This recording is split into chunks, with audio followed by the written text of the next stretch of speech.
pessoal, boa tarde. Então, a gente retoma os trabalhos aqui desse evento Consciência Negra e Crítica Social. Luiz Gama, Guerreiro Ramos e Sueli Carneiro. Bom, agora a gente vai ter o prazer de ouvir o professor Muratã, a quem eu agradeço imensamente por ter vindo. Peço desculpas aí pelos percalços burocráticos com relação ao horário de passagem, para as coisas que a gente não tem muito controle. Bom, o professor Muratã é historiador, professor da Universidade Federal do ABC e dá aula no bacharelado em Ciências e Humanidades e no bacharelado em Relações Internacionais, além de compor o programa de pós-graduação em Economia Política Mundial da ABC. Ele escreveu um livro chamado Guerreiro Ramos e o Personalismo Negro, né?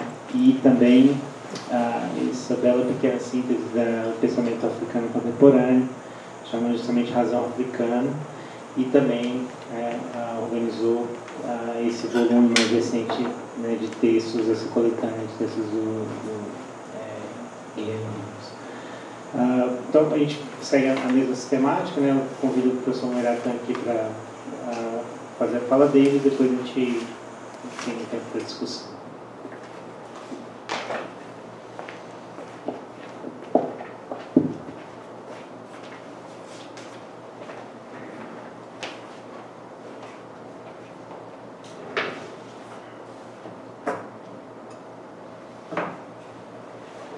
É isso. Boa tarde, minha gente. Tudo bem? Maurício, queria em primeiro lugar agradecer, né, seu esforço pela realização dessa atividade. Né? Vim conversando aqui e percebi que já tinha esse pressentimento, mas que não foi algo fácil esse ano, pelo visto. Né? Mas vocês perduraram e fizeram acontecer. Então, queria parabenizá-los pela exposição, né? Pelo tema, evidentemente, né? Pelo convite para estar aqui com vocês. Bem, eu sou historiador, sociólogo também, formado pela USP, e venho estudando o Guerreiro Ramos, que é o tema dessa nossa conversa, né, agora de tarde, nos últimos 20 e poucos anos. Né? Não diretamente o Guerreiro esse tempo todo. Eu fiz um mestrado sobre o Guerreiro Ramos, que deu origem ao livro, que foi comentado, né, que é Guerreiro Ramos e Personalismo Negro. É um mestrado que eu fiz entre 2001 e 2004, com o professor Antônio Sérgio Guimarães, lá na Sociologia da USP. Fiz alguns artigos sobre o Guerreiro, um pouco posteriormente, e depois fui trabalhar com África, né, com história da África e teoria da história da África, no departamento de História. Né. E, posteriormente, assim, mais recentemente, eu publiquei o livro que vinha da dissertação e tivemos também a oportunidade de ser convidados para organizar esse livro, né, pela Zahar, com textos do próprio Guerreiro Ramos, finalmente. Né. A última obra, as últimas obras, digamos, publicadas do Guerreiro, já tinham muito tempo. A editora da UFRJ tinha publicado a Introdução Crítica à Sociologia Brasileira e a Redução Sociológica em 1995. Depois disso, o Guerreiro ficou sem ser publicado por muito tempo. Depois veio a publicação de Mito e Verdade da Revolução Brasileira, a republicação, lá por volta de 2014, 2015, posso estar enganado no ano, mas algo assim. E, finalmente, essa coletânea, que a gente intitulou de Negro Sou, que são os artigos, uma seleção de artigos sobre a questão étnico-racial, mas, como sempre, em Guerreiro, a questão étnico-racial está relacionada a outras temáticas, nos artigos também, a questões filosóficas, sociológicas, da construção do Brasil, enfim, e Eu acho que isso é parte da riqueza, né, da contribuição do Guerreiro, como a gente vai conversar, né? E de lá para cá nós temos algumas outras obras do Guerreiro que foram publicadas ou estão sendo publicadas novamente. Então, a Nova Ciência das Organizações foi republicada. Qual mais? E vai ser republicado novamente a Redução Sociológica, né? A Administração em Contexto Brasileiro também foi republicado. Então fica faltando, se eu não me engano, desses livros clássicos ali dos anos 60, está faltando a Crise de Poder no Brasil e o Problema Nacional no Brasil. Tem um livro muitíssimo interessante, de 1960, do Guerreiro Ramos, que traz alguns artigos dele, escritos entre 58 e 59, na época em que ele já estava saindo do ISEB. Então, nós temos, com isso, digamos, uma retomada de livros, né, de Guerreiro, do próprio Guerreiro, e de 10 anos para cá, um volume crescente de teses e dissertações e livros sobre Guerreiro. E para a sorte de quem trabalha com o tema, é uma produção bibliográfica muito boa, né, boa qualidade. Então são bons autores, bem, isso não é uma autologia, ficou parecendo, né, que em geral trabalham com o Guerreiro. Então é bom, porque é um trabalho que está acumulando, né, que tem um aspecto cumulativo, também tem um debate interno, certas possibilidades interpretativas, um pouco mais divergentes, mas há também um certo acúmulo de conhecimento sobre o Guerreiro já a essa altura do campeonato, né? Então, certamente o Guerreiro, hoje em 2003, ele é muito mais conhecido do que era, né, há 20 anos atrás, quando eu comecei, ou 20 e poucos anos atrás, quando eu comecei essa dissertação de mestrado que eu comentei, né, lá atrás, aí em 2001. Né? Claro que o fato da editora da UFRJ ter republicado Guerreiro 95 animou outros a escrever sobre Guerreiro já à época. Então tem textos do Marco Schormaio, do Joel Rufino dos Santos, e alguns outros da Lúcia Lippe também. Então são alguns textos importantes ali do final dos anos 90, né, que nos instigaram também a trabalhar com o tema, né?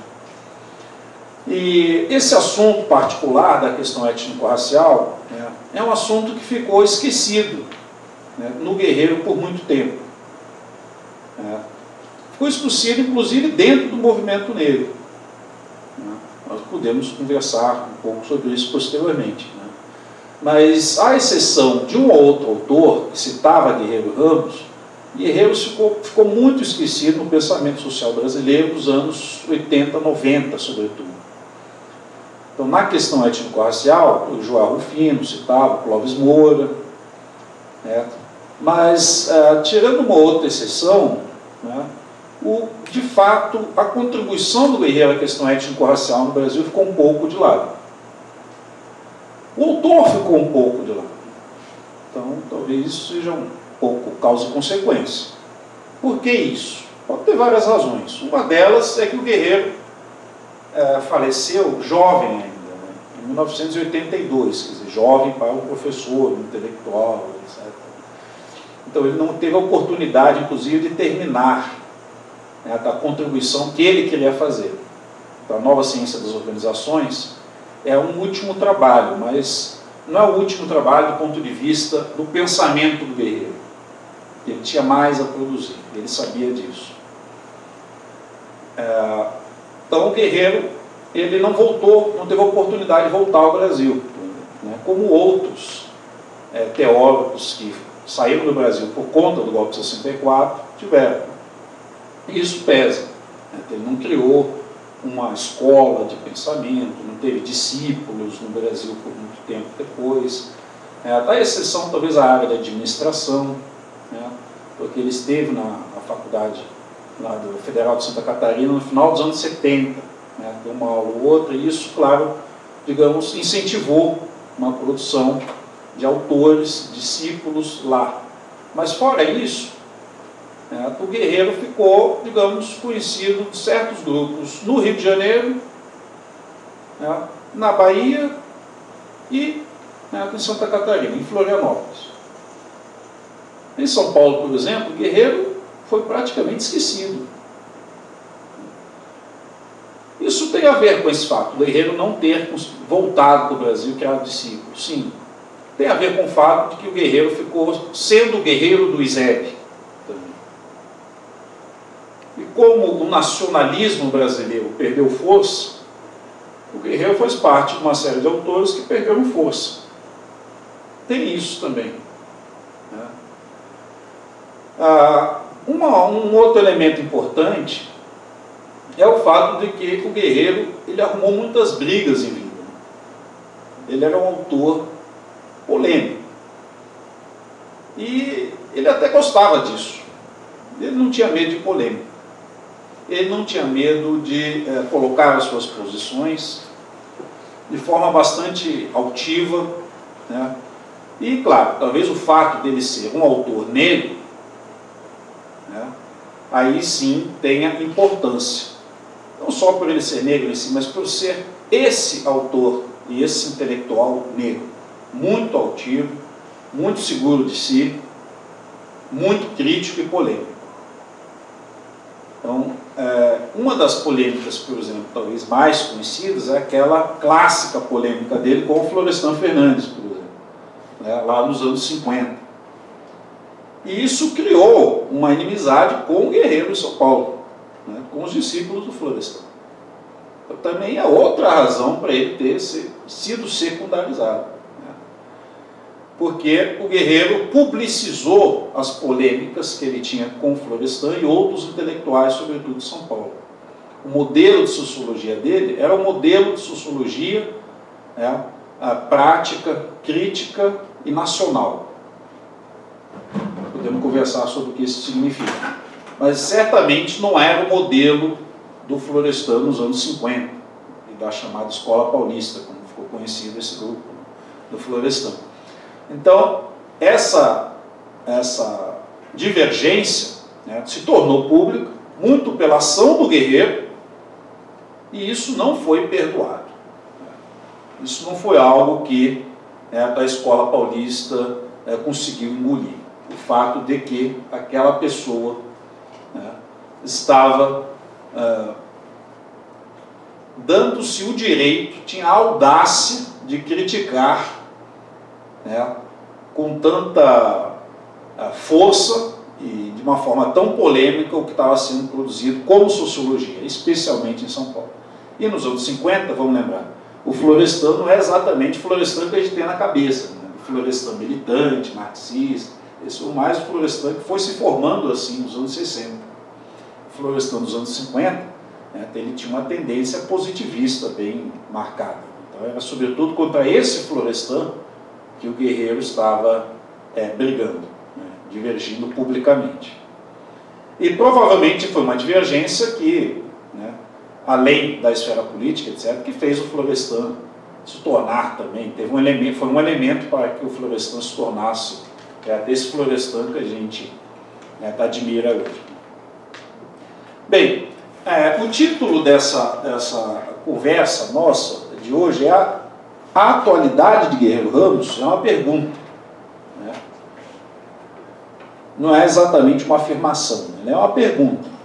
A atualidade de Guerreiro Ramos, quer dizer, para além, o fato dele estar sendo publicado e estar sendo revisitado, é algo que evidentemente nos leva a afirmar que sim, intuitivamente.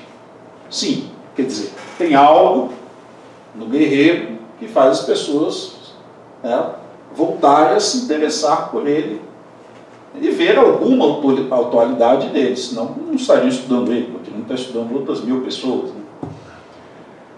É claro que, num primeiro momento, isso é uma resposta simples. Nós estamos no momento, afinal, chegamos nesse momento, demorou, mas em que a temática étnico-racial adquiriu uma importância maior dentro do pensamento social brasileiro, dentro das ciências sociais. Então, finalmente chegamos nesse ponto que parece incontornável, em que a questão étnico-racial, né, está sendo debatida, ou é ao menos,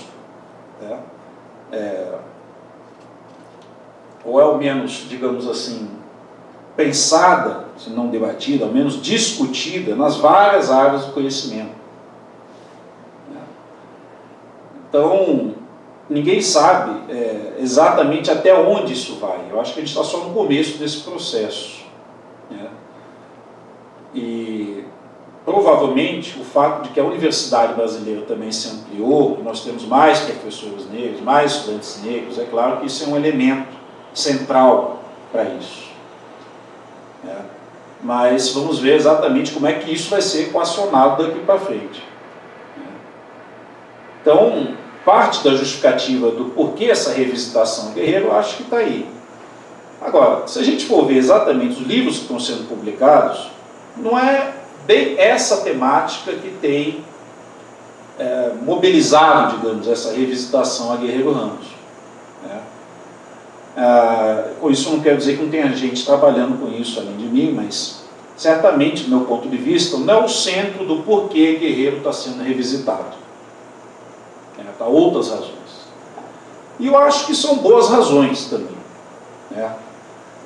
Eu acho que em algumas questões o Guerreiro mantém-se atual, que é importante discutir e revisitar. Acho que algumas questões que o Guerreiro colocou continuam sendo atuais e são pioneiras para a sua época, são muito pioneiras.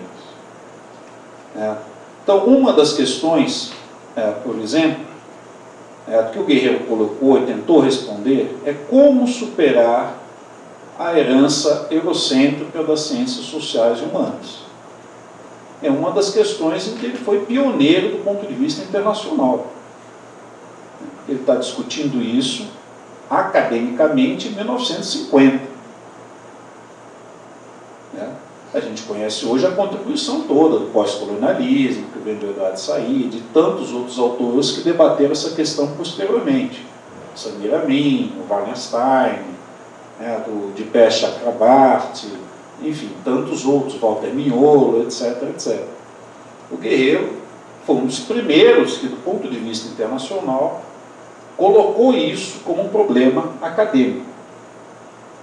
Isso já existia como uma questão da liderança política, digamos assim, mas não necessariamente do ponto de vista acadêmico. Como fazer isso? Como superar essa herança eurocêntrica? Não é só ver como um problema, porque ver como um problema às vezes é fácil. Sim, nós temos uma herança eurocêntrica, e isso é uma questão a ser superada, então vamos fazer mais uma tese desconstruindo o eurocentrismo. Ok, nós já temos muitos trabalhos nesse sentido. Agora, outra coisa é propor uma alternativa para esse fato. Não é todo mundo que faz isso, ainda hoje. É muito mais fácil, de um modo geral, desconstruir do que construir. E nós vemos isso hoje no trabalho acadêmico. O problema do Guerreiro Ramos não era desconstruir o eurocentrismo, era construir uma alternativa. E eu acho que, de um modo geral, ele foi bem sucedido na sua discussão da redução sociológica para isso, que é o livro lá de 1958. Então, a redução está sendo republicada agora e acho que isso vai, digamos, deixar mais evidente dentro do campo acadêmico brasileiro, que ainda não conhece a discussão do Guerreiro, como o Brasil, por conta do Guerreiro, é pioneiro nesse debate internacional.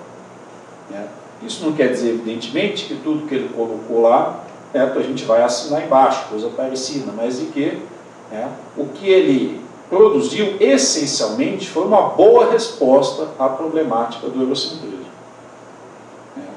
Tem muita coisa que, digamos, é um debate de época na caracterização da redução sociológica, sobretudo da influência da fenomenologia, do existencialismo, mas é preciso fazer uma releitura da redução sociológica no seu essencial. E na minha leitura, na minha interpretação, no essencial, a redução sociológica fica de pé. E ela não se refere só à sociologia. importante dizer isso. A redução sociológica do Guerreiro é um pressuposto teórico-metodológico de assimilação crítica, né, de toda a teoria social produzida fora do país, para o país, para os problemas e os desafios nacionais brasileiros. Como isso vai ser feito? É isso que ele tentou resolver a seu modo, né, que, do meu ponto de vista, essencialmente produziu uma boa resposta. Então, essa é uma questão, digamos, que torna o Guerreiro atual, né? E eu tenho participado de bancas, de teses, sobretudo, em que o Guerreiro está sendo retrabalhado nesse sentido. Bem, uma outra questão que eu acho que o Guerreiro coloca uma pergunta e uma resposta atual é em relação à questão de qual seria a identidade nacional brasileira dentro de um projeto nacional popular. Não é a identidade nacional brasileira em si, o que pode ser ou não ser, abstratamente. Mas dentro de um projeto de formação nacional popular, desenvolvimentista, o que implica, o que isso implica para a formação de uma identidade nacional? Essa é uma outra questão interessante que o Guerreiro colocou. E aí a questão étnico-racial está no cerne da resposta dele, que eu acho que é uma resposta muito interessante e também pouco debatida, a importância que tem, do meu ponto de vista, o pensamento social brasileiro. Por que isso? Porque o Guerreiro diz o seguinte, em primeiro lugar, a construção da raça, ela é algo histórico, sociológico, a raça em si não existe. E estou sintetizando o pensamento do Guerreiro. Em nenhum lugar ele diz isso de forma assim, tão sintética. Agora, esses 20 anos me permitem, eu acho, me dar o direito de fazer essa síntese e achar que isso, digamos assim, é correto. Então, podemos debater, é claro. E todo mundo agora pode ler o Guerreiro e dar a sua opinião também, o que é ótimo. O cara não precisa ir atrás do jornal lá da década de 50, não, o essencial está aqui. Mas bem, voltando ao ponto. Então, qual é a minha leitura, da questão étnico-racial do Guerreiro?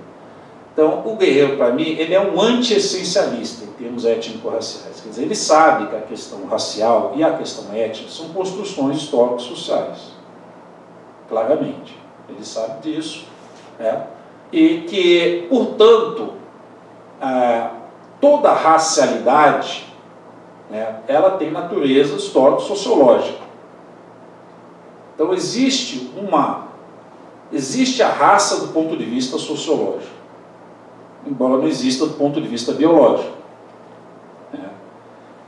Esse fato leva a gente a crer que é possível superar o racismo, ou pelo menos para muitos, muito mais na época do Guerreiro, em que ele está escrevendo isso, em 1950, que basta as pessoas que são vistas de forma subalterna racialmente, como negro, como indígena, etc., proclamar-se dentro de uma universalidade humana. Não, eu não sou negro, eu não sou isso que você quer que eu seja, eu não sou negro, eu não sou indígena, eu sou um ser humano como outro qualquer, etc. O Guerreiro não está nessa linha. Embora ele saiba que a racialização é uma construção histórico-social, ele admite que a afirmação da racialidade é um elemento intrínseco para a valorização do ser humano, das pessoas que são vistas racialmente. Então, ele imagina, a essência do que ele está colocando é o seguinte: sim, somos todos humanos, mas para as pessoas que são vistas racialmente, é impossível ser esse ser humano sem se ver racialmente. Mas não com a qualificação racial que você, ou que essa racialidade subalterna implica, mas com uma autoafirmação positiva desta condição. Então o Guerreiro chamava isso de viver dialeticamente a negritude. O Guerreiro conhecia muito bem a dialética, usava bem as categorias dialéticas, embora ele não fosse um marxista. Guerreiro nunca foi marxista, mas Guerreiro conhecia muito bem, sobretudo, o pensamento alemão. Então ele conhecia a dialética, não porque os comentadores franceses falavam de Hegel nos anos 50, 60, mas porque ele lia Hegel. Ele conhecia, os eusebianos conheciam profundamente os pensadores alemães. Eles tinham uma influência alemã muito forte, embora se vissem como a encarnação do nacional. Agora, para quem conhece a filosofia, o pensamento alemão, sabe bem por que o pensamento alemão serve tanto como referência para os eusebianos, que é o pensamento dos que estão correndo atrás do prejuízo no século XIX. E para os eusebianos, um pensamento formado desse modo era muito interessante para os brasileiros. Então, embora eles se vissem, digamos, críticos do eurocentrismo, a verdade é que eles tinham um pé muito forte também nesse eurocentrismo pela via alemã. E, por conta disso, eles procuravam também criar uma tradição crítica, certo, dos pensadores essenciais alemães, entre eles, claro, Hegel, nesse debate todo. E o Guerreiro, ele talvez seja, no século XX, um dos intelectuais negros que teve maior formação intelectual em línguas e em educação europeia no Brasil. Talvez eu esteja me arriscando a afirmar isso, mas desde muito cedo, por razões muito específicas, o Guerreiro, ele aprendeu francês, aprendeu alemão, aprendeu inglês, e ele não só aprendeu essas coisas, como ele lia muita filosofia e literatura nessas 3 línguas e depois em espanhol. Então, ele, por volta de 30 anos, o Guerreiro já conhecia bem 4 ou 5 línguas e conhecia, portanto, todas as tradições intelectuais derivadas dessas línguas primárias. Então, ele é uma figura assim, sui generis dentro da intelectualidade negra brasileira, é um ponto fora da curva, porque ele teve essa possibilidade de ter acesso a um debate internacional muito mais sofisticado do que a grande maioria da intelectualidade negra. E isso tem importância para essas afirmações dele também acerca da questão étnico-racial. O Guerreiro foi um dos primeiros no Brasil a ler a negritude francófona, com Ironides Rodrigues, com Abdias Nascimento, com o pessoal do Teatro Experimental do Negro. E a interpretação dele da negritude francófona não é uma série, não é só uma transplantação, ele não está só repetindo o que o Césaire ou o que o Senghor está dizendo sobre a negritude, ou Sartre. Ele está fazendo uma interpretação disso também. Então, ele já praticou, com a negritude francófona, a redução sociológica, antes de escrever a redução sociológica. E daí, esta teoria, digamos, mais ou menos própria dele. Eu digo mais ou menos própria porque a gente pode ver nisso que eu disse antes, muito de existencialismo, muito de Sartre, algo paralelo com o que o Fanon está dizendo, nos anos 50. Agora, o Guerreiro também tem uma diferença em relação ao que esses outros autores estão dizendo. A tradição intelectual de Guerreiro, de Sartre, de Fanon é muito próxima, da dialética, da fenomenologia, do existencialismo, da negritude. Mas o Guerreiro, na sua leitura da negritude, por isso eu chamo meu livro, Guerreiro Ramos, o personalismo negro, ele puxa muito da filosofia personalista para a sua compreensão também da questão étnico-racial. Por isso que eu chamei de personalismo negro. Não é só existencialista, no sentido de que o negro deve afirmar-se em si mesmo e está acabado, como eu disse antes. É mais do que isso, é a distinção entre indivíduo e pessoa. Ele acreditava, no fundo, de que esta afirmação cria uma vida autêntica como pessoa. E isso é parte da filosofia, do debate, da filosofia personalista do entre-guerras, francesa sobretudo. Emmanuel Mounier, alemã, o Max Scheler. Isso tem relação com o que está sendo debatido também no Nikolai Berdyaev, intelectual russo, que também debatia na França, muita coisa, com o Jacques Maritain. Esse é o meio onde o Guerreiro se formou, digamos, filosoficamente, nos anos 30, e que ele nunca largou, que é o meio e a discussão personalista, que anda muito esquecida. Então, claro, eu tento provar isso de forma mais detalhada, em outros lugares, mas assim, sinteticamente, a minha leitura nesse sentido está próxima de outros autores, comentaristas de Guerreiro, que dão importância ao personalismo dentro do pensamento do Guerreiro Ramos. Isso foi feito de forma mais ou menos paralela. Nós nunca tínhamos conversado diretamente. Por exemplo, o professor Ariston Azevedo tem uma leitura muito próxima a isso, estava fazendo a sua tese de doutorado sobre Guerreiro Ramos, defendeu em 2006, eu defendi em 2004, então a gente foi se conhecer só posteriormente, mas a nossa leitura é muito próxima. O Alan Caldas, que defendeu um doutorado também muito bom sobre Guerreiro lá na UFSCar, já mais recentemente. E creio eu que a própria filha do Guerreiro Ramos, a Eliana, ela deu a indicar isso, quando falou sobre o pai, num encontro em 1982, se eu não me engano, na sua leitura do trabalho do pai, quando fala da influência, sobretudo, do Berdyaev na obra do Guerreiro Ramos até o final da vida.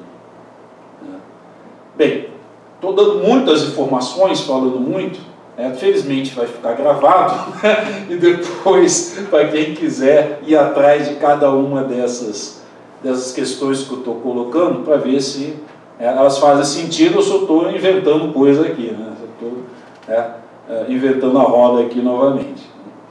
Então, tudo isso para falar da questão da importância que o Guerreiro dá à afirmação da negritude nessa identidade nacional popular. Quer dizer, no final das contas, o Guerreiro acreditava que, como o Brasil era um país racista, como o Brasil era e é, vamos falar de 1950, mas é claro que é. Estamos falando desse mesmo Brasil. E daí a atualidade do Guerreiro. Veja que interessante. Ele dizia, o Brasil nacional popular está nascendo. Ele está na década de 50. O povo brasileiro está se consolidando. Está falando da industrialização, da formação do mercado interno, dos meios de comunicação de massa. Então, o povo brasileiro está surgindo finalmente. E esse povo brasileiro não é a imagem que o velho Brasil tem de si. Que é o Brasil racista, o Brasil eurocêntrico, o Brasil da branquidade. E nisso ele é um dos primeiros autores internacionais a estudar a branquidade.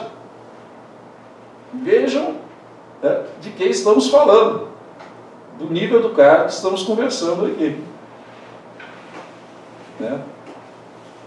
Então, esse Brasil que ele queria superar, só poderia ser superado, dizia o Guerreiro, com a assunção do nosso povo e da nossa existência nacional popular. Então, a negritude para o Guerreiro fazia parte de um processo de afirmação do Brasil nacional popular.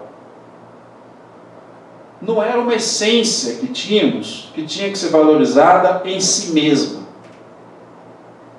mas era uma existência que tinha que ser afirmada para a formação do Brasil nacional popular.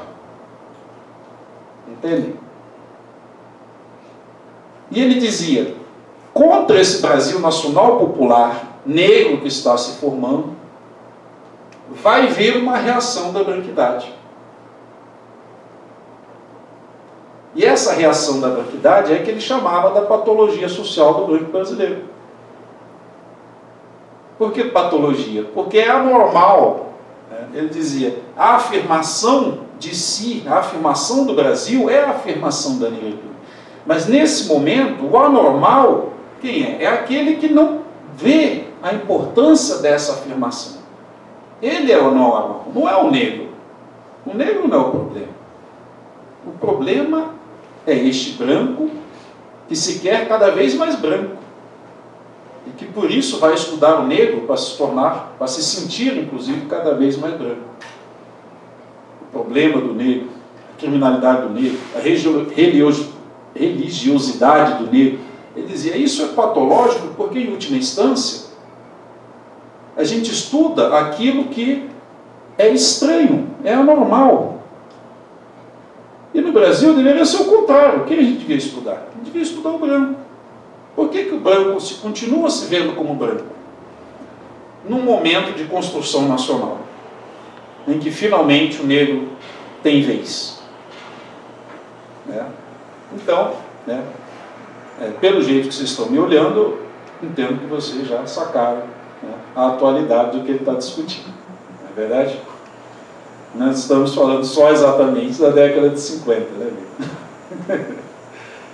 Então, eu acho que esses dois, retomando, essas duas perguntas, essas duas respostas são muito atuais em Guerreiro Lemos. Como superar o eurocentrismo das ciências sociais, a partir de uma postura crítica assimilativa desta tradição que nos vem, e pensando nessa reflexão, pensar os problemas brasileiros, porque ele dizia, cada país tem a sua tradição intelectual. Por que isso? Porque, em última instância, cada país responde aos seus desafios. Certas coisas têm paralelos, outras são questões que estão colocadas para a Inglaterra, para a Alemanha. E é por isso que a sociologia alemã não é igual à inglesa, porque não é igual à estadunidense. E por que a brasileira tem que ser igual à francesa ou à alemã? Teria que haver uma tradição intelectual nossa. E a nossa sociologia teria que beber, inclusive, da nossa tradição do pensamento social brasileiro, que está pensando os nossos dilemas. Daí a polêmica dele em relação à revisitação de autores, inclusive autores racistas, como Oliveira Viana, etc. Quer dizer, o Oliveira Viana, é claro que ele é racista, mas ele menos discute a raça. Ele vê o problema da raça. A resposta que ele dá a isso é racista. Mas ele é mais brasileiro do que outro sociólogo que não discute a raça, que não quer saber desse assunto. Ele dizia lá isso em 1915, isso é uma polêmica até hoje. Mas, no final das contas, a resposta que ele dá, em parte eu continuo usando. Quando eu escrevi A Razão Africana, é na construção de uma tradição intelectual africana.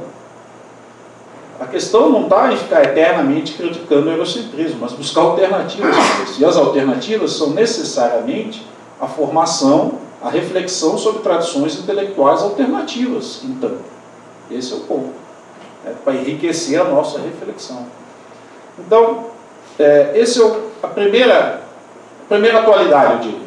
Como construir, como superar o eurocentrismo dentro das nossas ciências sociais humanas. Nessa resposta da redução sociológica, que eu acho bem atual. O segundo ponto é esse, da questão étnico-racial, no sentido de dar uma resposta a esse dilema de construção de um Brasil nacional popular, e da reação a isso.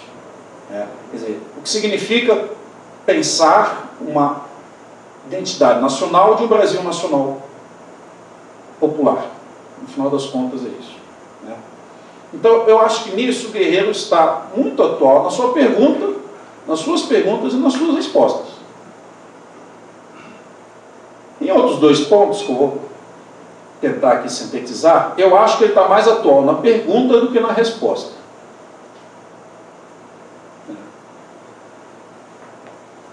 Do que eu estou dizendo? Um terceiro ponto é como construir o poder nacional.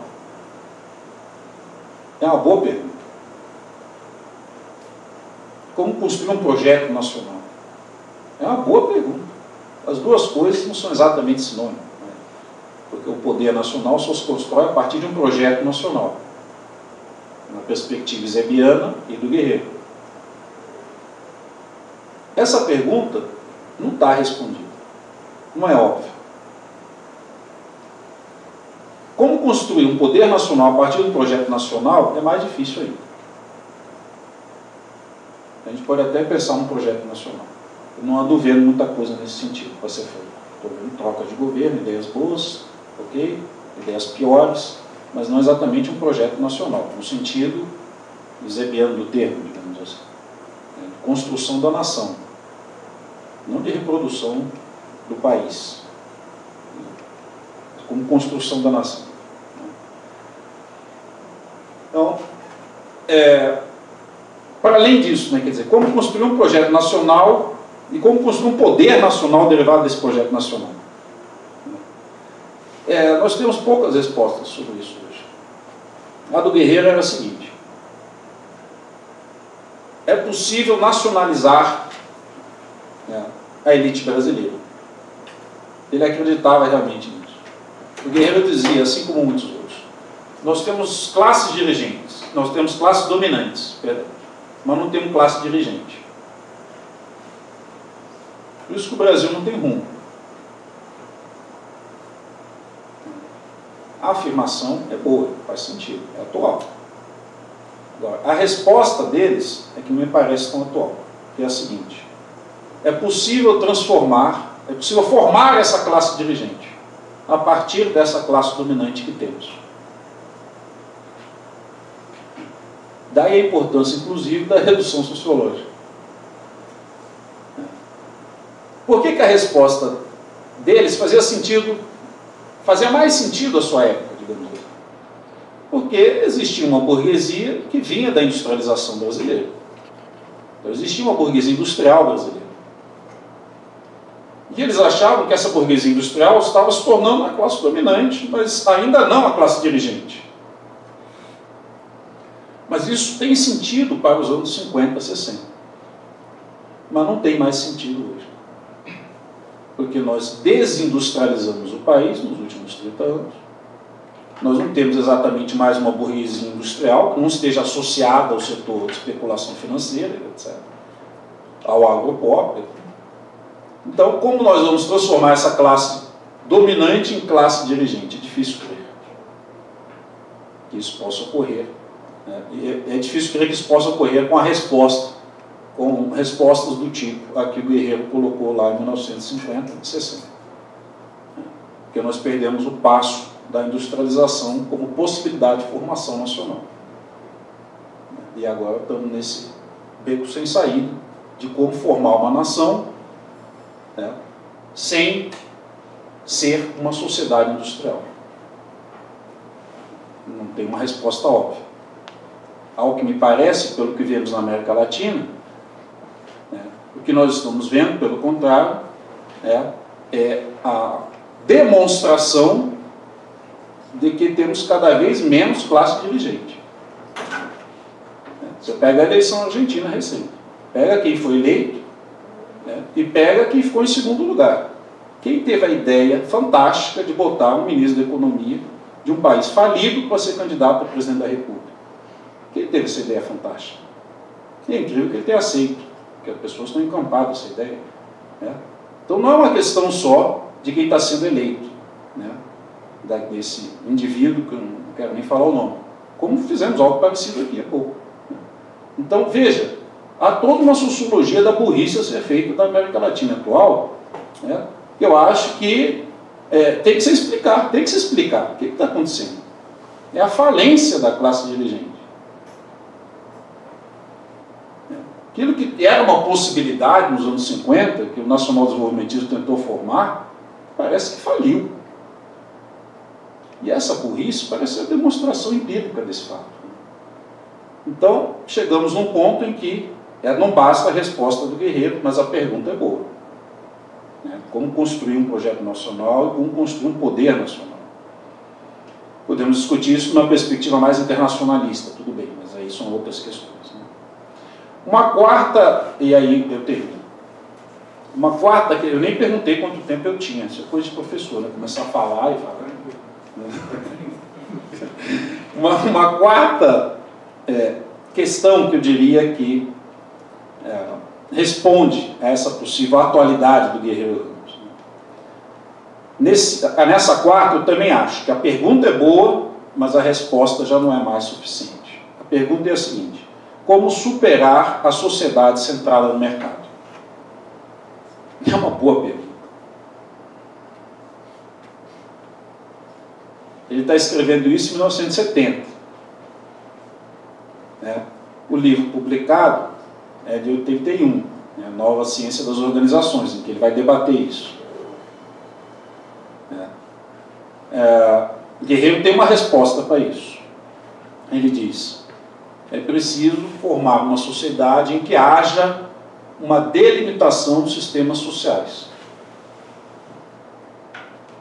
Os guerreiranos sabem bem o que é isso, é TDSS. É possível pensar uma sociedade em que haja uma delimitação de sistemas e que o mercado, portanto, seja restrito. Ele pode ser, inclusive, potencializado nessa restrição, mas ele tem que ter uma delimitação. Ele não pode ser o centro de toda a sociedade. Ele não pode ser o centro que organiza o mundo social. Ele precisa existir. É importante que ele exista. Ele pode ser potencializado nessa sua restrição, mas ele não pode ser o centro do mundo social, da sociedade. Ele não pode regular toda a vida social. Então, essa é uma resposta inacabada que o guerreiro dá. Por que eu digo inacabada? Porque ele não discute como é que isso vai ocorrer.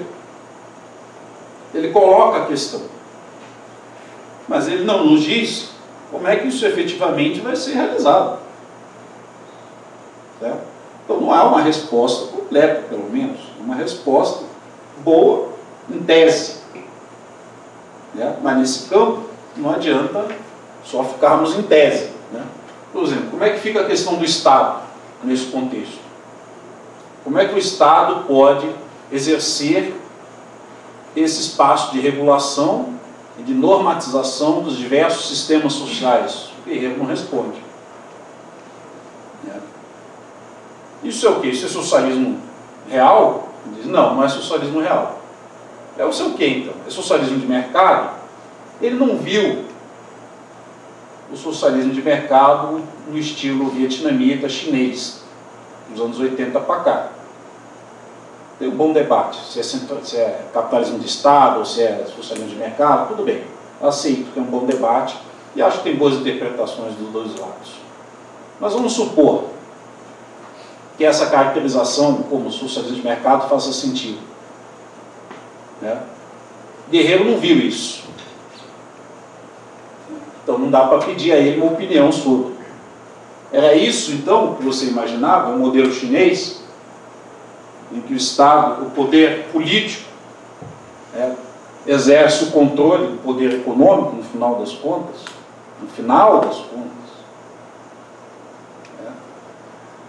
A minha impressão é que ele diria que não é esse o modelo que ele imaginava.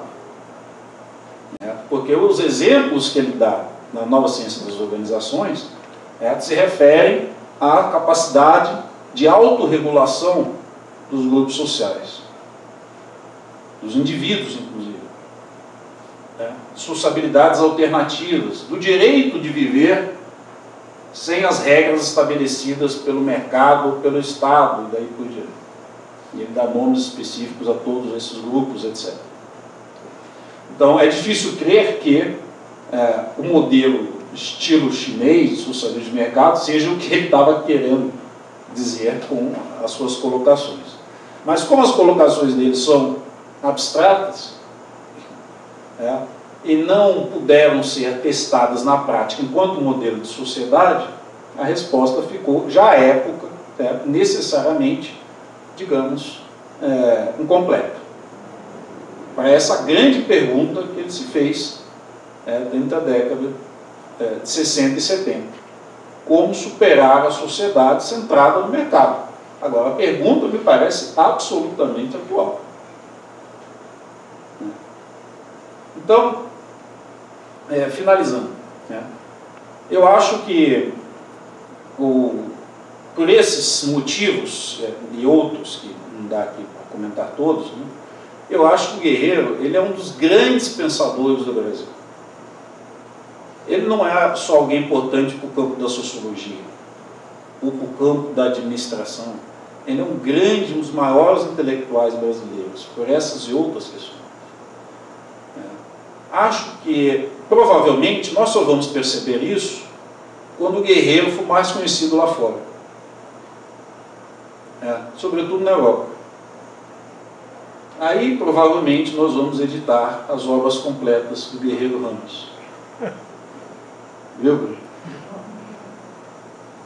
Não foi o que aconteceu com o Luiz Gama? Eu acho que é o que vai acontecer com o Guerreiro. Quando o Guerreiro sair no centro, nós vamos olhar para trás e dizer: nossa, nós tínhamos esse cara aqui dentro. Que é o que está acontecendo, inclusive, com outras figuras, né? Não é só o Luiz Gama. Aconteceu com Lélia Gonzalez, aconteceu em parte com Clóvis Moura também. Então, pelo visto, temos ainda muitos passos para caminhar, andar dentro dessa nova dinâmica, intenção de criar um campo antirracista no Brasil. Eu acho que estamos só no começo dessa empreitada. É isso, meus caros. Obrigado.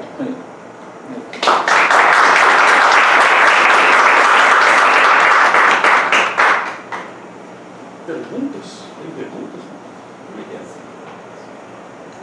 Seria legal.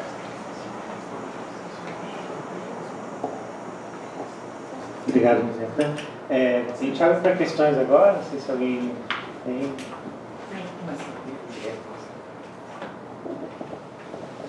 Obrigado, Miguetan, pela exposição, pela provocação também. Eu confesso que ainda estou aqui na metade do livro, né, do Negro Soul. Eu queria ler aqui um trecho, né, um texto do Guerreiro. O texto chama Apresentação da Negritude. Que ele começa assim: o Brasil, afirmando, né, uma afirmação aqui.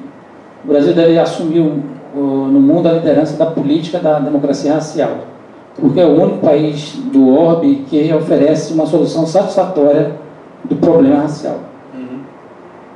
Bom, ele fala mais coisa, né?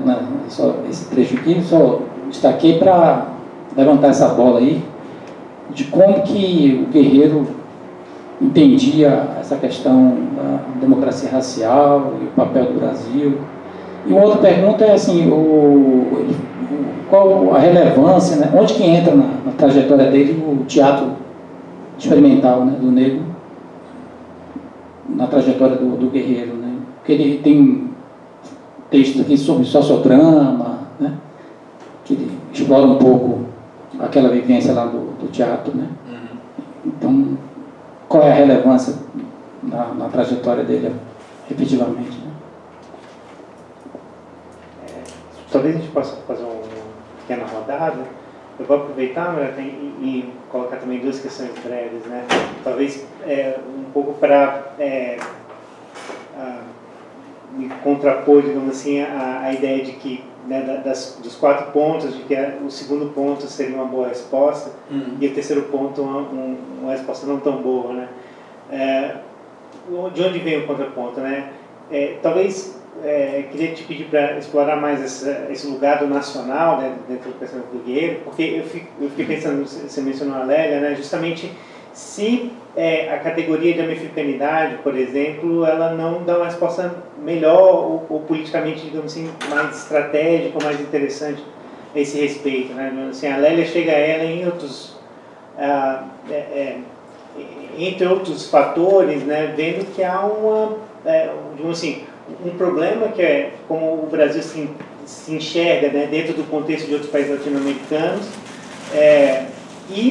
pensando em como ela reconhece o mesmo tipo de exploração, de dominação da mulher negra em todos esses contextos. Então, parece que a categoria de americanidade deflaciona um pouco a necessidade de dar uma resposta especificamente nacional, percebe? Nesse contexto. Então, essa seria uma primeira pergunta. A segunda seria relativa, digamos assim, a esse problema da classe dirigente, digamos assim, né? E aí o meu questionamento seria, você acha que as políticas de ação afirmativa não seriam, a seu modo, uma maneira de realizar essa ideia de uma nova classe dirigente? A seu modo, bem a seu modo, quer dizer, pensando simplesmente que um dos elementos que estão contidos nisso é que você tenha mais pessoas negras em posições hierarquicamente superiores dentro da sociedade, se isso não seria um modo de dizer assim, olha, né, comecemos daí, digamos, com uma nova classe dirigente, percebe? Claro que não tem nada da coisa da industrialização, da burguesia e tal, mas tem esse elemento que talvez seja um modo, digamos assim, de concretizar, de repente, aquilo que estava pensado ali. Essa questão. Tem mais alguém? Bom, a gente faz essas, então, agora nessa primeira rodada.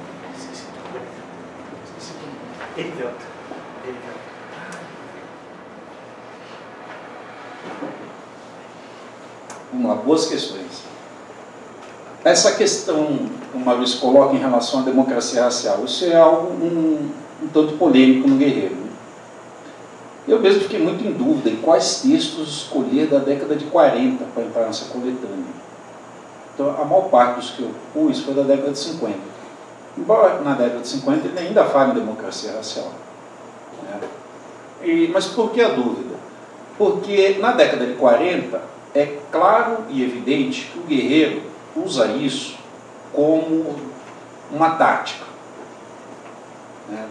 E nisso ele está fazendo algo muito próximo a que boa parte da elite negra brasileira está fazendo no pós-guerra. Né? Quem decifrou isso bem foi o Antônio Sérgio de Maria, sociólogo, que estudou esse assunto em particular. Né? E é que ele mostrou, entre outras coisas, que a celebração da ideia de democracia, estávamos saindo do Estado Novo, né? Após a Segunda Guerra Mundial. A celebração em cima do termo e da própria ideia de democracia racial fez com que a elite dos movimentos negros, à época, passasse a usar essa terminologia, né, dentro de uma política antirracista. Então, o que isso significava? Significava dizer o seguinte: estamos numa democracia racial, então como é que tem racismo? É disso que se trata. Então, aceitar o pressuposto, mas criar uma política antirracista tendo em conta que esse seria o pressuposto. Isso é usado pela elite negra até 64. Ainda. Né? Isso veio da imprensa negra, também, da verdade. Né? Então, não é uma burrice, é uma inteligência. O que eles estão dizendo? Porque se eles atacassem, não, o Brasil é racista, ninguém ouvia. O que eles fizeram? Eles passaram a aceitar que é isso. Ó, em comparação, porque a coisa da democracia racial toda, parte da força ideológica da ideia da democracia racial tinha o que de época. Né? Porque a gente entendia racismo como separatismo. Hoje a gente sabe que racismo é muito mais sofisticado que isso. Mas à época, lá em 1940, 1950, a gente juntava as duas ideias. Então, se o cara é racista, ele é separatista. Então, portanto, o racista é o sul-africano, é o estadunidense. Então, por isso que a ideia da democracia racial pegou também tão fortemente. Tinha um caldo que explica isso, o contexto que explica. Então, para eles, a aceitação da democracia racial tinha esse pressuposto de que fazia parte da luta antirracista, falando em democracia racial. Tanto que o movimento negro, ainda nos anos 80, fala que precisamos construir uma verdadeira democracia racial. Ele está jogando com essa ideia, que é uma ideia que se tornou, né, um mito de formação nacional, de reprodução da nossa nacionalidade, quase que algo questionável. Então, eu pegar isso que é algo questionável e questionar por dentro, em vez de ficar batendo por fora. Que é o que a gente faz hoje, mas hoje é hoje. Em 1950, a coisa era diferente. Então, tem esse texto da apresentação da negritude, é um dos que o Guerreiro faz isso de forma mais, assim, evidente. Agora, sinceramente, aqui entre nós, ele está tirando sarro.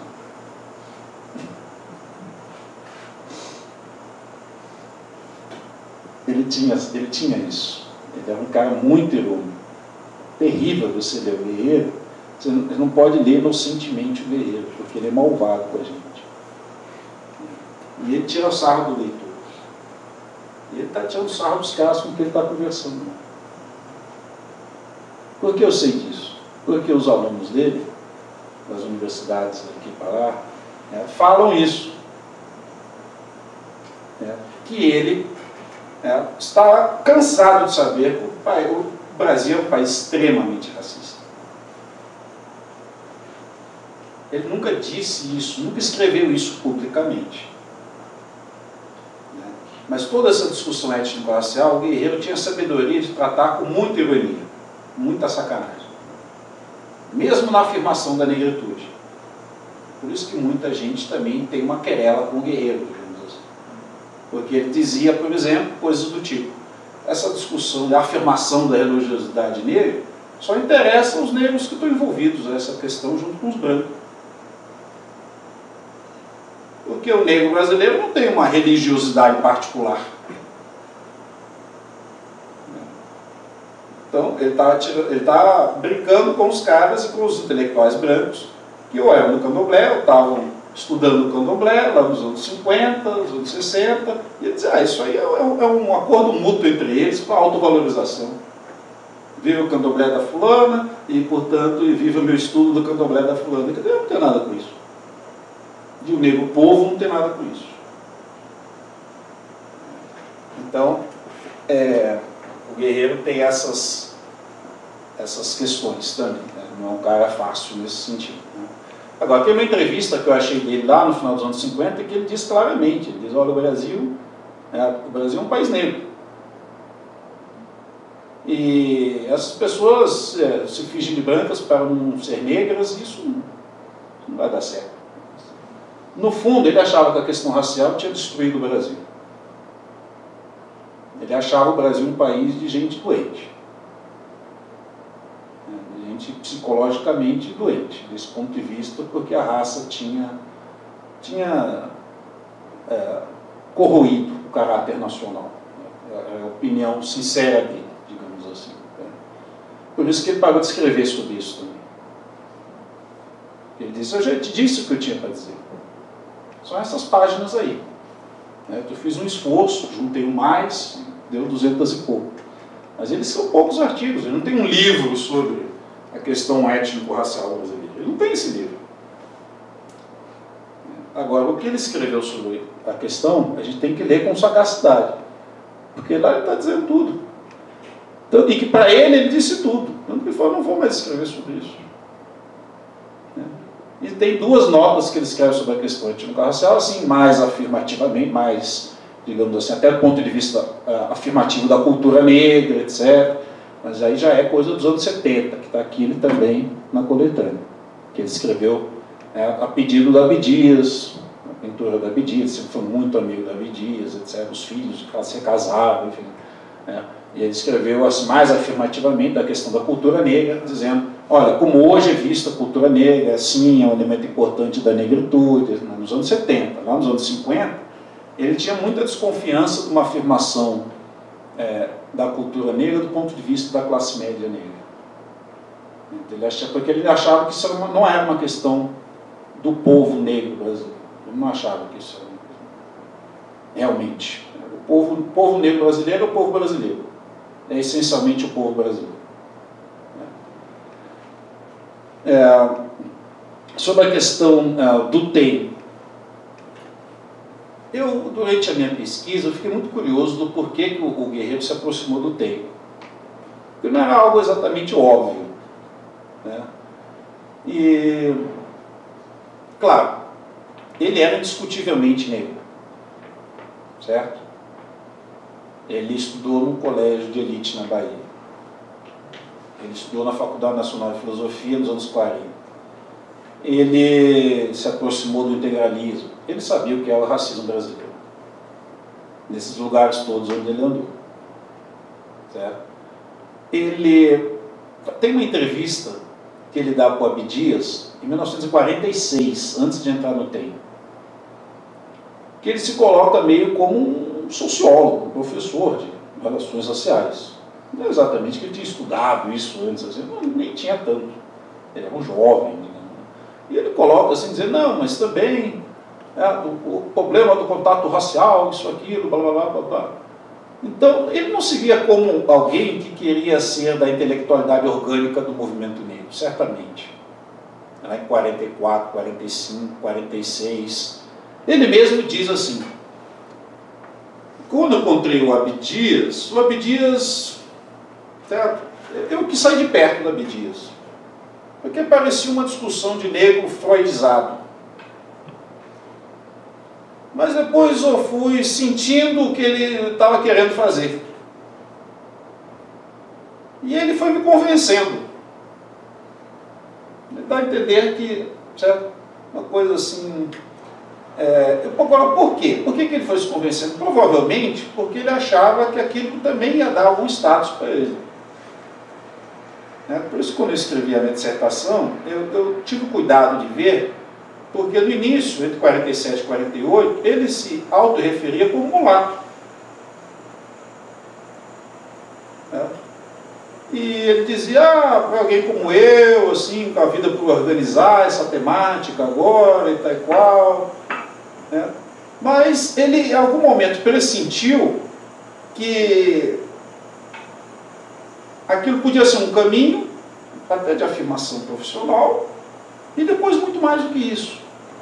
Quando foi muito mais do que isso? Eu acho que foi a briga de 1950, o Congresso Nacional do Negro de 1950. Eles fizeram um congresso, em que, organizado pelo Teatro Experimental do Negro, em que eles convidaram os intelectuais brancos, as lideranças do movimento negro, para formar um pacto, que é o pacto da democracia racial, o pacto do nacional popular, é o pacto do... E aí, vamos melhorar a situação da população negra dentro dessa perspectiva nacional. Então vamos lá, e está lá no livro tudo, mas essa é uma história já mais conhecida, mas é um lugar em que foi visto, estava na época que o Abdias se candidatava a deputado, então tinha todo um projeto, uma elite negra do TEM em torno disso, e o Guerreiro estava nisso. Agora, o que ocorreu? No final do Congresso tem uma briga enorme entre essa intelectualidade branca e a intelectualidade do TEM. E o que era essa briga? Da intelectualidade branca dizendo que eles eram racistas, que eles estavam fazendo racismo às avessas porque estavam falando de negritude. Aí eu acho que caiu a ficha do Guerreiro. Porque ele queria pactuar, ele queria dar um jeito de fazer a coisa dar certo, dentro de um pacto de democracia racial. Agora, quando eles tentaram realizar isso não ocorreu, porque aquela intelectualidade branca não estava pronta para a realização desse campo antirracista. E aí caiu a ficha dele.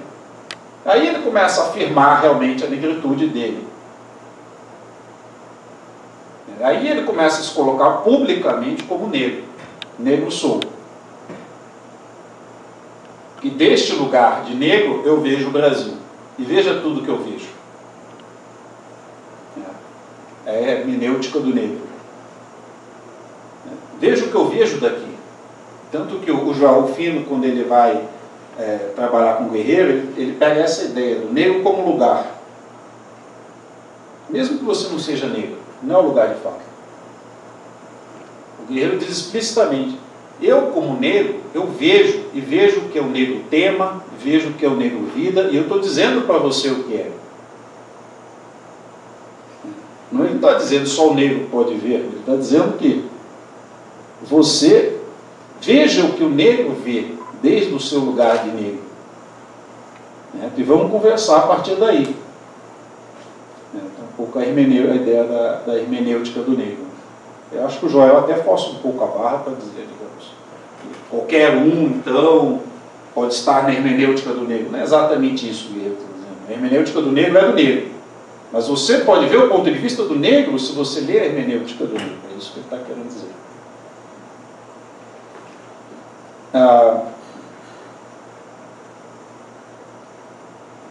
A pergunta dele veio, duas boas perguntas também. Eu acho o seguinte, eu acho que o Guerreiro dá uma boa resposta para a questão étnico-racial, identidade nacional, Brasil nacional popular. Eu acho que é uma boa resposta. não quer dizer que não possa ter outras respostas. Né? O que me interessa pessoalmente hoje é ver a relação de continuidade existente entre essas várias respostas da intelectualidade negra. Então, ver isso numa longa duração, mais ou menos como eu fiz com a razão africana. Agora, de fato, são respostas diferentes, com perspectivas diferentes e num período diferente também, que é importante. O Guerreiro está falando de 1950, né? Em 1980, ou no final dos anos 70. Né? Então, são momentos históricos diferentes. Você vê o Guerreiro nos anos 70, ele já está falando da afirmação da cultura negra também. Né? Agora, entre outra grande distinção, essa questão nacional ou internacionalista, em termos disso, né? Eu acho que são boas respostas. Eu acho que, no final das contas, o que nós estamos ainda no momento de observar as respostas, entender as respostas, levá-las a sério. E a gente não fez isso durante muito tempo. Entendeu? Eu não estou muito preocupado em achar a melhor resposta. Eu acho que a resposta do Guerreiro é uma boa resposta. Como pode ter outras boas respostas. E eu acho que tem muitas outras, para além de Guerreiro e Lega. Agora, isso depende do pesquisador também. Né? Porque, claro que muitos dos nossos intelectuais negros não puderam escrever livros sobre as várias questões que lhes interessavam. Isso não existiu, nunca existiu. É um ou outro, uma rara exceção. É lá o Luiz Gama, até o Guerreiro, o Abdias, tal. Isso é a demonstração da mediocridade que o Brasil é. Não é mais do que a mediocridade, da violência. É a demonstração mais clara do que o Brasil é. Quer dizer, a intelectualidade negra brasileira, você tem que... O pesquisador que trabalha com isso, ele tem que entender a eloquência, a grandiosidade, sem o tom celebratório que se dá a entender, mas, digamos, ele tem que dar uma apertada nesse limão para ver o que sai.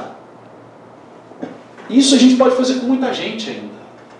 O Zé Corrêa Leite, tem muita gente, vou dar só um exemplo, mas tem muita gente, o Benítez Rodrigues, é tanta gente que a gente ainda tem que dar uma exprimida e trabalhar, e retrabalhar, e repensar, e nós estamos no começo desse processo.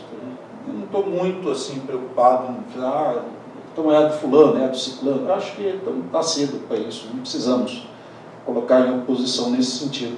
E a questão da ação afirmativa, eu acho que isso está dentro do que se discutia nos anos 60, e o Guerreiro também discutia, que é circulação de elite. Que é digamos, um tema clássico da ciência política. O Guerreiro achava, sim, que a circulação de elite era um elemento desse processo de formação de uma classe dirigente, mas não é o elemento, nem pode ser. Porque uma classe dirigente não pode ser formada essencialmente só por essa parte que está tendo a possibilidade de estar na universidade, quer dizer, isso não vai ocorrer, não é assim que, infelizmente, as coisas acontecem. Alguns elementos, talvez, que estejam tendo esta oportunidade, e que podem estar dentro de um processo que vai levar à formação de uma nova classe dirigente, pode ser, mas certamente a ação afirmativa não vai resolver a questão. Não vai propiciar uma circulação de elite no Brasil, não é assim. A ação afirmativa, do ponto de vista liberal, é a formação de uma elite, mas não há elite, é de um grupo. Um grupo que leva os demais a crer que é possível. Nós até estamos tentando fazer um pouco mais, de ampliar e fazer com que isso se transforme num processo de circulação de elite. Então não é exatamente o modelo americano que a gente está fazendo aqui. Muita gente não percebeu, mas tudo bem. Talvez até felizmente não tenham percebido. Mas melhor calar a boca, Daniel. Então isso é parte do processo de circulação de elite. Mas que ideia, imagina se essa nossa nova classe dirigente fosse o Silvio Almeida e todo mundo que está aí aparecendo, não é assim, né? Não vai ser assim.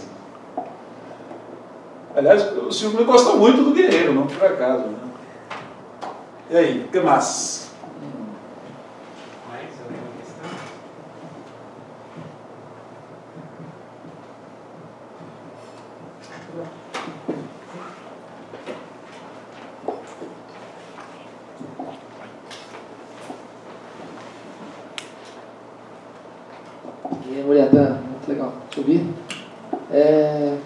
rapidamente a saber da Bahia de Guerreiro do Recôncavo, da ida a Salvador, depois ao Rio, mas principalmente essa formação, os anos de formação, a década de 20, 30, acredito que 30 também na Bahia. E se eventualmente mais à frente ele tem contato de um com outro, Milton Santos. Ambos baianos que vão para o Rio, capital. Tem uma diferença geracional considerável, claro, acho que 15 anos talvez.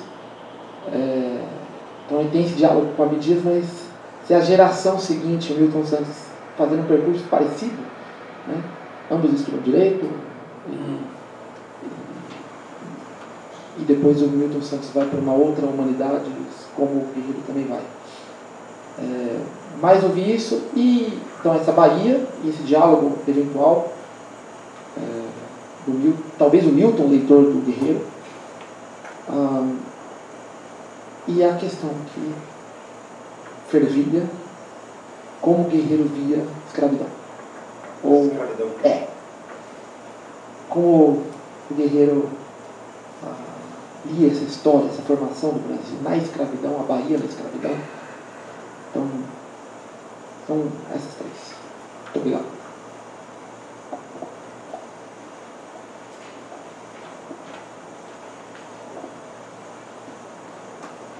E eu ia voltar a essa pergunta da circulação de elites, talvez um pouco continuando a pergunta do companheiro antes.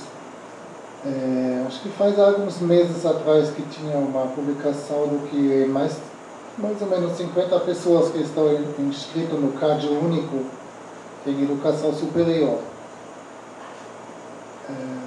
Que diz isso, né? As pessoas concluem uma formação que eles não tinham acesso antes, que já é um grande progresso, né, em relação às décadas anteriores, mas que acontece depois. Ao mesmo tempo, eu vejo muito, olhando o Globo, olhando o Huck e o show dele, empreendedorismo negro, aparece muito lá. O show do Huck e outros também, mas vinha sendo propagado, né, como uma grande solução, né, e talvez tenha alguma relação entre esses números e eu sou mais associando.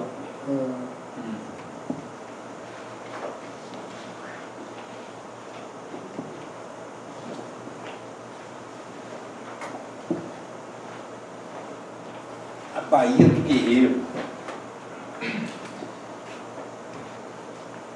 O Guerreiro devia ser uma figura na Bahia nos anos 30. Né? Negro, jovem, lendo alemão, inglês, francês, andando naquele meio intelectual da ação católica. Né? Devia ser uma figura interessante, controversa. Né? Um pessoal, digamos, mais ou menos associado ao integralismo, não propriamente dentro, que eu saiba, mas muito próximo ao integralismo dos anos 30. E ele não é exatamente o tipo de negro que se espera de um negro brasileiro em 1930. Nunca foi. Ele jogava muito com isso. Então, alguns colegas dele do Rio de Janeiro, ainda em 1940, eles dizem que o Guerreiro falava coisas do tipo: nós arianos, porque, sacanagem dele, música clássica, meu charuto, porque eu não sou o negro que você espera que eu seja. Você quer que eu seja o negro? Eu sou o seu negro? Eu não sou o seu negro.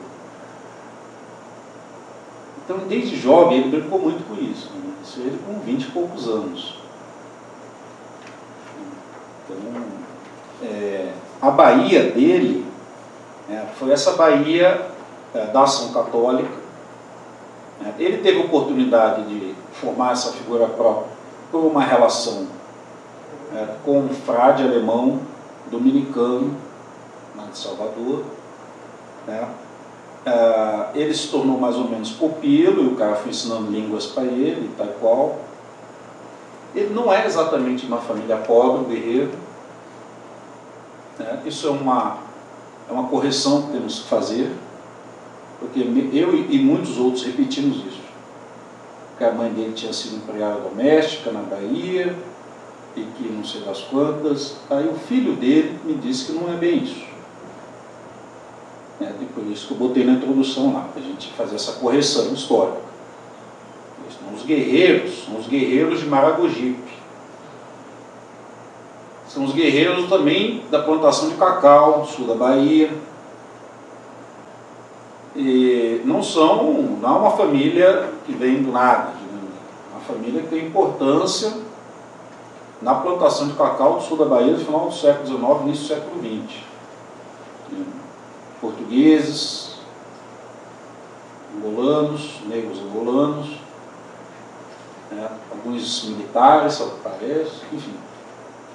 Então, essa correção histórica é importante, porque a gente começa a entender melhor um pouco dessa trajetória inicial do guerreiro. Ele fala, não, ele passou em várias cidades ali, perto de Maragogipe, Cachoeira, Tecó. Parece que foi uma escolha da mãe dele, de sair do sul da Bahia, dessas relações criadas lá depois da morte do pai do guerreiro. Parece que depois da morte do pai, ela resolveu sair desse lugar. E o filho do guerreiro nos dá a entender, acho que eu não estou cometendo nenhuma inconfidência, viu, guerreiro? Não tem na mão. Eu falei até para a câmera, não fique bravo comigo não. São coisas que estão no livro lá. Que as relações, o que o guerreiro via, porque o que significava ser plantador de cacau no sul da Bahia, começo do século XX, final do século XIX, certo? Vocês sabem o que significava isso? Grilhagem, e escravidão informal. Então o guerreiro conhecia o que se fazia lá no sul da Bahia de infância. Quem eram os plantadores de cacau lá do sul da Bahia? Tinha aquele monte de população indígena lá do sul da Bahia, tudo escravizado. Início do século XX é coisa ruim mesmo, histórias ruins, todos os tipos. O guerreiro conhecia o Brasil profundo, digamos assim. E ir para Salvador é fugir desse Brasil profundo, porque ele nunca voltou mais. Ele foi para Salvador e se tornou alguém culto na cultura europeia dos anos 30. Isso traz um outro Brasil para ele, que é o Brasil dos leitores do Brasil. Então, nos anos 30, lia-se Euclides da Cunha, lia-se caras, Silvio Romero, esses caras que depois de elogia, são caras que ele lia na juventude, porque eram caras que tinham pensado o Brasil, bem ou mal. Isso fazia parte da discussão, do debate do nacional dos anos 30. Então, em 1940, a gente já vê o guerreiro falando em descolonizar a academia brasileira. Descolonizar as ciências sociais do Brasil, isso é 1940, está falando isso.